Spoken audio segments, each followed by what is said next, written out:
नमस्कार, जय हिंद प्यारे साथियों। स्वागत है आप सभी का आपके अपने YouTube चैनल अमन स्टडी पॉइंट में। तो साथियों, हाजिर हैं एक और वीडियो के साथ जिसमें सीटेट के बाल विकास से वंशानुक्रम एवं वातावरण टॉपिक से प्रश्नों को देखेंगे।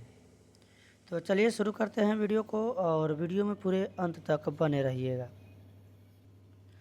तो साथियों, आ चुके हैं हम लोग अपने प्रश्न पर। यहाँ तक हम लोग 40 क्वेश्चन देख चुके थे।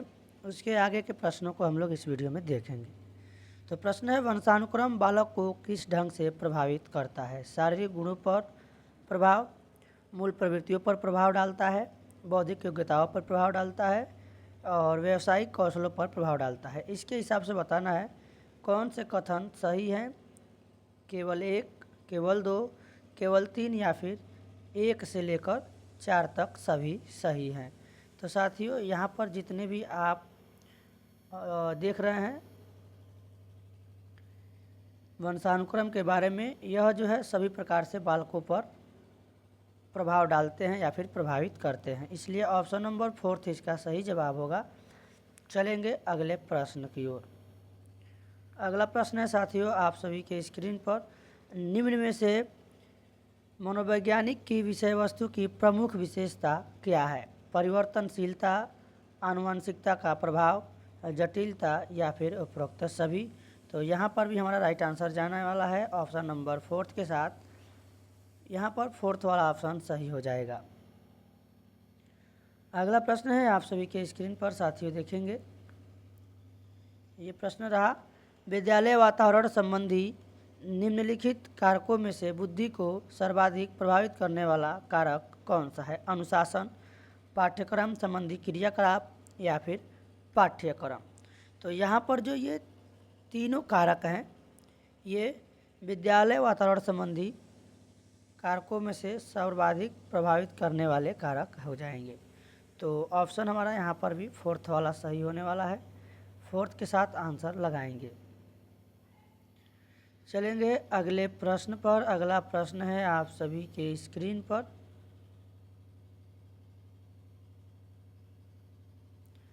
मंदबुद्धि माता पिता की संतान मंदबुद्धि तथा प्रतिभाशाली माता पिता का संतान तीव्र बुद्धि वाली होती है। यह प्रसिद्ध शोध निष्कर्ष सर्वप्रथम निम्न में से किसने दिया था? तो सबसे पहले साथियों यह दिया गया था गोडार्ड के द्वारा। ऑप्शन नंबर 2 यहाँ पर सही हो जाएगा, गोडार्ड ने। चलेंगे अगले प्रश्न की ओर। अगला प्रश्न है, व्यक्तित्व के संबंध में समाजशास्त्रियों का मत क्या है? व्यक्तित्व वह है जो पैतृक विरासत से मुक्त रहता है। व्यक्तित्व वह है जो जन्म से विद्यमान रहता है। संस्कृति व्यक्तित्व को परिमार्जित करती है या फिर व्यक्तित्व समूह संस्कृति से प्रभावित एवं परिवर्तित होता है। यानी समाजशास्त्रियों का मत इस प्रश्न में पूछा गया है, जो कि यहाँ पर सही जवाब होगा, व्यक्तित्व समूह संस्कृति से प्रभावित एवं परिवर्तित होता है। यानी आप जिस प्रकार के समाज में रहेंगे, जिस प्रकार की वहाँ की संस्कृति होगी, उस प्रकार से आपके अंदर वहाँ पर बदलाव होंगे, यानी आपके बदलाव होंगे। यानी जब व्यक्ति के व्यवहार में बदलाव होता है, उनके अंदर बदलाव होता है, तो वही उनके व्यक्तित्व का परिवर्तन कहलाता है। चलेंगे अगले प्रश्न की ओर। अगला प्रश्न है, यदि माता पिता अपने बालकों में परस्पर भेदभाव करते हैं तो ऐसे परिवेश में बालकों का विकास निम्न में से किस प्रकार का होगा? तो जब निष्पक्ष नहीं होगा, जब भेदभाव करेंगे तो वहाँ पर क्या होगा? पक्षतापूर्ण हो जाएगा। ऑप्शन नंबर 4 इसका सही जवाब हो जाएगा। निष्पक्षतापूर्ण वहाँ होगा जहाँ पर किसी प्रकार का भेदभाव नहीं होगा, सबको एक समान से एक दृष्टिकोण से देखा जाएगा। उच्च बौद्धिक योग्यता है वंशानुक्रम का परिणाम है। सर्वप्रथम उपरोक्त तथ्य की पुष्टि किस मनोवैज्ञानिक ने की थी? कह रहा है उच्च बौद्धिक योग्यता, यानी जिस परिवार में माता पिता के जो बौद्धिक योग्यता होती है वो उच्च होती है, वह जो है कहीं ना कहीं उनके वंशजों से मिलता है, यानी वंशानुक्रम का ही परिणाम होता है। यह किसके द्वारा कहा गया है? डार्विन, गाल्टन, शेल्डन या फिर वाटसन। तो यह जो डार्विन के द्वारा पुष्टि की गई है। ऑप्शन नंबर फर्स्ट यहाँ पर इसका सही जवाब होने वाला है। चलेंगे अगले प्रश्न की ओर। माता पिता की शारीरिक एवं मानसिक विशेषताओं का संतानों में हस्तांतरण होना वंशानुक्रम है, यह कथन किसके द्वारा दिया गया है? तो साथियों यह दिया गया है बी एन झा के द्वारा। ऑप्शन नंबर थर्ड इसका सही जवाब होगा। चलेंगे अगले प्रश्न की ओर। अगला प्रश्न है आप सभी के स्क्रीन पर।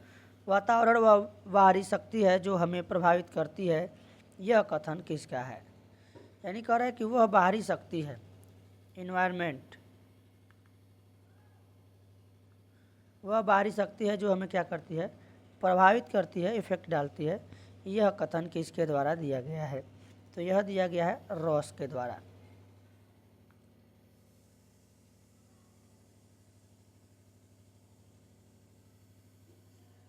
असमायोजन व्यक्ति और वातावरण में असंतुलन का उल्लेख करता है, यह कथन किसका है? असमायोजन के बारे में दिया गया है।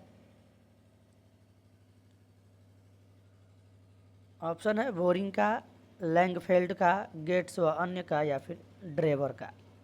तो यह गेट्स व अन्य के द्वारा दिया गया कथन है। ऑप्शन नंबर थर्ड इसका सही जवाब होगा। चलेंगे अगले प्रश्न की ओर। अगला प्रश्न है साथियों, मानसिक स्वास्थ्य का अर्थ वास्तविकता के धरातल पर वातावरण से पर्याप्त सामंजस्य करने की योग्यता है, यह कथन किसके द्वारा दिया गया है? साथियों यह कथन लैडल के द्वारा दिया गया है। ऑप्शन नंबर फर्स्ट इसका सही जवाब होगा। चलेंगे अगले प्रश्न की ओर। निम्नलिखित में से किसे बाल अपराध की श्रेणी में रखा जा सकता है? चोरी करना, पढ़ने में अरुचि होना, खेल कूद में मन न लगना, या फिर इनमें से कोई नहीं। तो यहाँ पर दिया गया है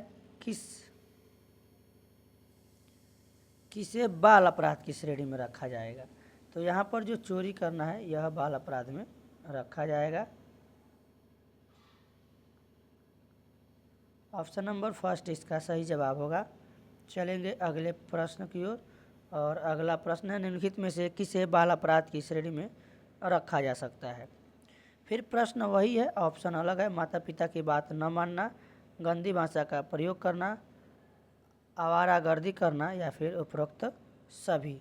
तो यहाँ पर सभी आ जाएंगे बाल अपराध के अंतर्गत। यानी कि माता पिता की बात नहीं मानता है बालक, अभद्र भाषा या फिर गंदी भाषा का प्रयोग करता है और आवारागर्दी करता है। तो यहाँ पर फोर्थ के साथ आंसर लगाएंगे। चलेंगे अगले प्रश्न की ओर। और अगला प्रश्न है आप सभी के स्क्रीन पर।